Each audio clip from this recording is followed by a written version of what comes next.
natural home remedies for cough. If you did not subscribe this channel yet, then please hit the subscribe button to subscribe. Blend lemon juice with a little honey. Then add a pinch of cayenne pepper and swallow. The honey coats your throat, soothing irritated tissues, while the lemon reduces inflammation and delivers a dose of infection-fighting vitamin C. The red pepper increases circulation to the area, which hastens the healing process. A very simple cough syrup calls for 2 tablespoons lemon juice and 1 tablespoon honey.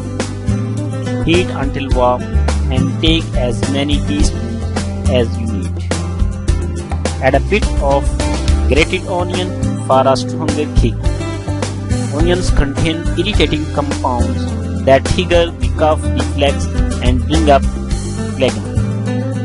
Peel and finely chop 6 medium onions. Put them along with a half cup of honey into the top of a double boiler or in a pan over a pot of boiling water. Cover and let simmer for 2 hours. Strain and pour the mixture into a covered jar. Take 1 tablespoon every 2 to 3 hours. For more videos, please subscribe our channel. If you like this video, please like and share to cooperate for help. Thanks for watching.